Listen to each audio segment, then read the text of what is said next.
ಶ್ರೀ ಗುರುಭ್ಯೋ ನಮಃ. ಗಂ ಗಣಪತಯೇ ನಮಃ.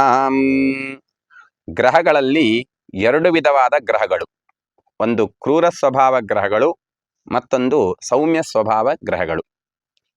ಕ್ರೂರ ಸ್ವಭಾವ ಗ್ರಹಗಳಲ್ಲಿ ಮೊದಲನೇ ಸ್ಥಾನಕ್ಕೆ ಬರತಕ್ಕಂತಹ ಗ್ರಹ ಶನೈಶ್ಚರ. ಆ ಶನೈಶ್ಚರನಿಂದ ಸೂಚಿಸಲ್ಪಡತಕ್ಕಂಥದ್ದು 7.5 ಅಂತ ಹೇಳಿ ನಾವು ಕರಿತೇವೆ. 7.5 ನಮಗೆ ಹೇಗೆ ಬರುತ್ತೆ, ಮತ್ತೆ ಆ 7.5 ಶನಿ ಏನು ಪ್ರಭಾವವನ್ನು ಕೊಡ್ತಾನೆ, ಎಷ್ಟು ವರ್ಷ ನಮಗೆ ಪ್ರಭಾವ ಕೊಡ್ತಾನೆ ನೋಡುವುದಾದರೆ, ಶನಿಗೆ ಇನ್ನೊಂದು ಹೆಸರೇ ಮಂದ ಅಂತ ಹೇಳಿ. ನಾವು ಮಂದವಾಸರ ಶನಿವಾರಕ್ಕೆ ಕರಿತೇವಲ್ವಾ, ಅವನಿಗೆ ಮಂದಗಮನ ಅಂತ ಹೇಳಿನೂ ಕರೀತಾರೆ. ಆದ್ದರಿಂದ ಅವನಿಗೆ ಮಂದ ಅಂತ ಹೇಳಿ ಕರೆಯುವಂತಹದ್ದು. ಅಂದ್ರೆ ಎಲ್ಲ ಗ್ರಹಗಳು ಸ್ವಲ್ಪ ದಿವಸ ಮಾತ್ರ ಒಂದು ರಾಶಿಯಲ್ಲಿ ಇರ್ತಾರೆ, ಆದರೆ ಶನಿಗ್ರಹ ಒಂದು ರಾಶಿಯಲ್ಲಿ 2.5 ವರ್ಷ ಇರ್ತಾನೆ. ಆದ್ದರಿಂದಲೇ ಅವನಿಗೆ ಮಂದ ಅಂತ ಹೇಳಿ ಹೆಸರು. ಆದ್ದರಿಂದ ಆ ಶನಿ ನಮಗೆ 7.5 ವರ್ಷ ನಮಗೆ ತೊಂದರೆಯನ್ನು ಕೊಡ್ತಾನೆ. ಹೇಗೆ 7.5 ವರ್ಷವೂ ಕೂಡ ಒಂದೇ ರಾಶಿಯಲ್ಲಿ ಇರ್ತಾನ ಅಂತ ಹೇಳಿದ್ರೆ ಅಲ್ಲ.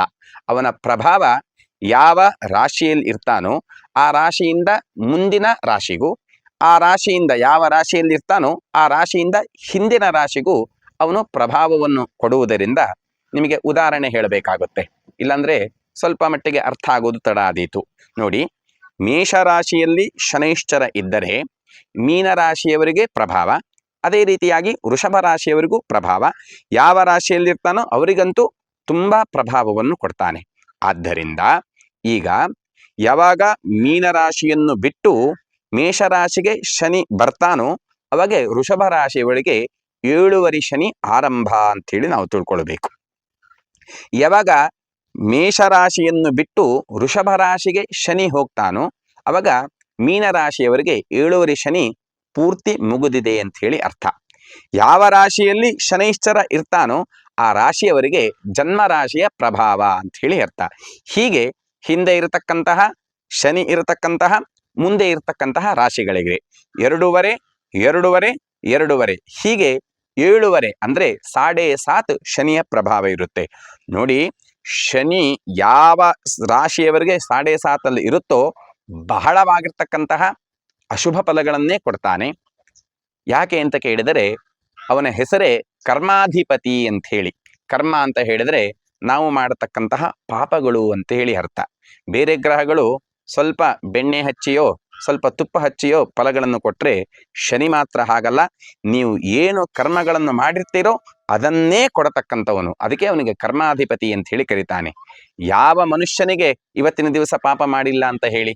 ನಾನೂ ಕೂಡ ಪಾಪ ಮಾಡಿರ್ತೇನೆ, ನೀವು ಕೂಡ ಪಾಪಗಳನ್ನು ಮಾಡಿರ್ತೀರಾ.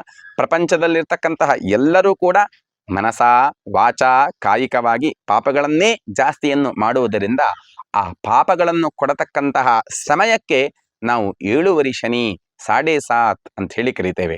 ಭಯಪಡಬೇಕಾದಿಲ್ಲ. ಶನಿ ಒಂದು ಸಮಯಕ್ಕೆ ಮಾತ್ರ ಕಷ್ಟಗಳನ್ನು ಕೊಡ್ತಾನೆ.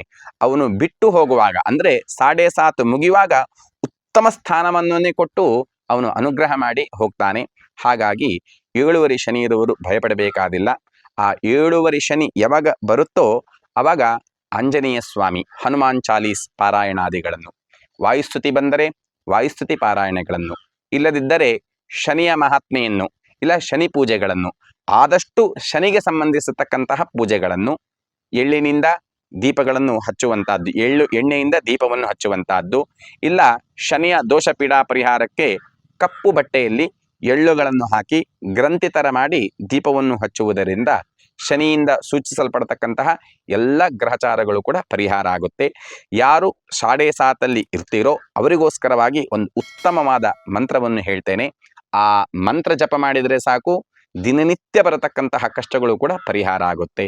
ಆ ಮಂತ್ರ ಹೀಗಿದೆ: ಸೂರ್ಯಪುತ್ರಾಯ ವಿದ್ಮಹೇ ಶನೈಶ್ಚರಾಯ ಧೀಮಹಿ ತನ್ನೋ ಮಂದಃ ಪ್ರಚೋದಯಾತ್. ಇದು ಸ್ವಲ್ಪ ದೊಡ್ಡದು ಅಂತ ಅನಿಸಿದರೆ ಮೂಲ ಮಂತ್ರವನ್ನು ಕೂಡ ಹೇಳ್ತೇನೆ. ಶಂ ಶನೈಶ್ಚರಾಯ ನಮಃ. ಓಂ ಶಂ ಶನೈಶ್ಚರಾಯ ನಮಃ. ಓಂ ಶಂ ಶನೈಶ್ಚರಾಯ ನಮಃ. ಈ ಮಂತ್ರವನ್ನು 108 ಸಲ ಹೇಳಿಕೊಳ್ಳಿ. ಎಲ್ಲ ಅಶುಭವೂ ಕೂಡ ದೂರವಾಗಿ ಶುಭಪ್ರದವಾಗುತ್ತೆ. ಶನೈಶ್ಚರನ ಪೂರ್ಣ ಅನುಗ್ರಹ ಆಗಲಿ. ದೇವರು ಒಳ್ಳೇದು ಮಾಡಲಿ, ಸುಖ ಶಾಂತಿ ನೆಮ್ಮದಿ ನಿಮ್ಮದಾಗಲಿ ಅಂತ ಹೇಳುತ್ತಾ ಶ್ರೀಕೃಷ್ಣಾರ್ಪಣಮಸ್ತು.